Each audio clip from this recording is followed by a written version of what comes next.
Vamos a suponer que estamos frente a una reacción endotérmica y vamos a suponer que la temperatura de la corriente que ingresa al reactor, pues más o menos por aquí, ya donde está el mouse, y que el reactor es adiabático. Entonces, cuando se desarrolla la reacción, pues vamos a alcanzar cierta conversión, eso va a depender del tamaño del reactor. Y vamos a suponer que la conversión pues que usted alcance, no sé, sea del 70%. Entonces, usted va a partir de aquí, de una conversión cero, que vendría a ser la alimentación, y la salida estaría pues a una conversión del 60%. Si usted está ingresando a esta temperatura, ¿cuál sería la temperatura de salida? La temperatura de la salida tendría que ser menor que la temperatura de la entrada. Ahora, si la entalpía de reacción tiene un valor muy alto, pues entonces la temperatura va a ser mucho menor. Si la entalpía de reacción tiene un valor bajo, entonces la temperatura no va a ser tan menor. A medida que la entalpía de reacción tiende a cero, entonces la temperatura de salida tiende a ser igual a la temperatura que la entrada. Si tuviésemos un reactor isotérmico, ¿cuál sería la temperatura a la salida del reactor isotérmico? Sería la misma, correcto, porque es isotérmico. Por ejemplo, se me ocurre así, miren, ahí tengo un reactor isotérmico.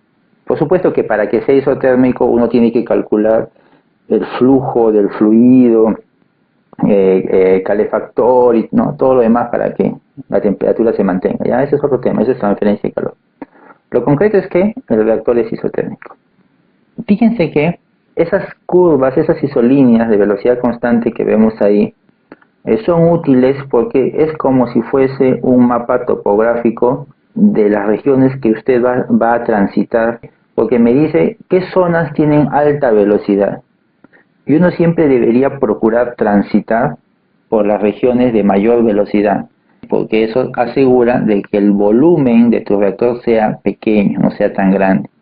Si usted transita por zonas de velocidad baja, si usted empieza a explorar por las zonas de velocidad baja, entonces eso lo va a conducir a tener reactores muy grandes. Entonces, si yo quisiese alcanzar, por ejemplo, aquí como está acá, ¿no? una conversión del 80-85%, y este es mi punto de partida, esta es la temperatura de mi materia prima, y usted dice, a ver, quiero alcanzar esta conversión. Entonces, si trabajo con un reactor adiabático, ¿puedo llegar a esa conversión? Sí, sí puedes llegar.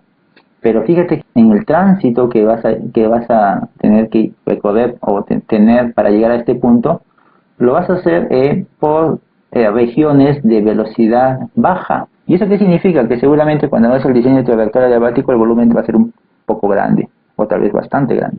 Y tú podrías alcanzar la misma conversión, por ejemplo aquí, miren, con un reactor isotérmico, porque en este punto la velocidad de reacción no es tan baja como aquí. Entonces hubiese sido genial poder alcanzar la conversión deseada a esta velocidad, que si bien no es la más alta que existe, pero tampoco es la más baja que existe, ¿no? Al menos escoger entre esta velocidad azul y esta velocidad verde, pues me quedo con la verde, ¿no? Entonces usted dirá, bueno, utilizo un reactor isotérmico, ¿no?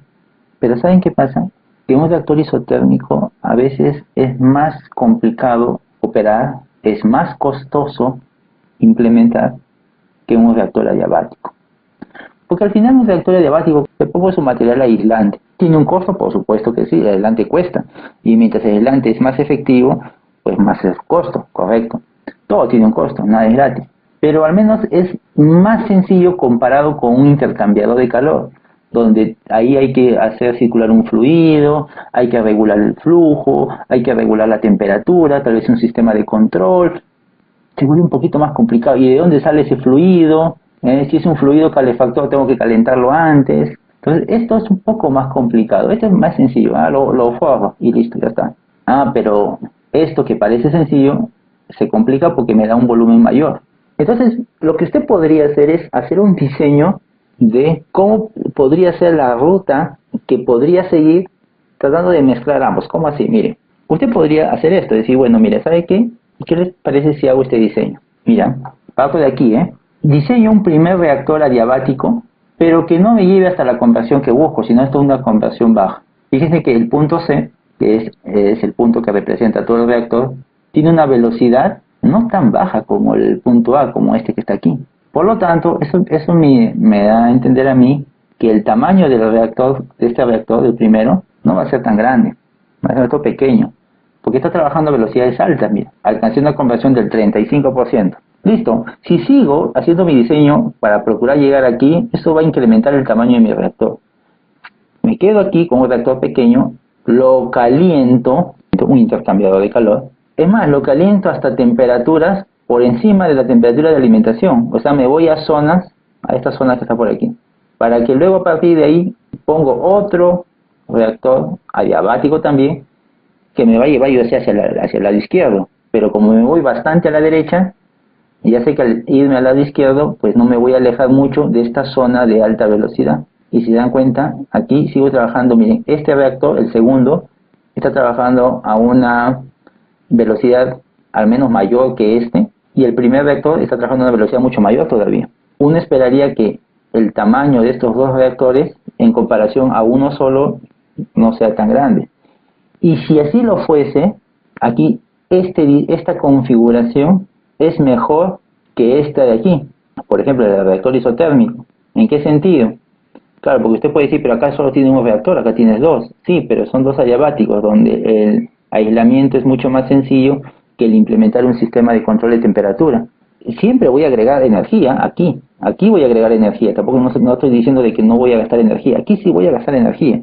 Pero esto, al ser un intercambiador simple, un calentador nada más, es más sencillo operarlo que este de aquí. Porque este es un intercambiador que está asociado a un sistema de reacción y eso ya lo vuelve algo más complicado. Esto simplemente es que el fluido pase, que lo caliente y se acabó. Es más sencillo, un intercambiador más simple en comparación a este. Este podría ser un diseño, por ejemplo. ¿Qué estoy tratando de seguir? Un proceso de progresión que me lleve hacia una conversión, procurando mantener una alta velocidad.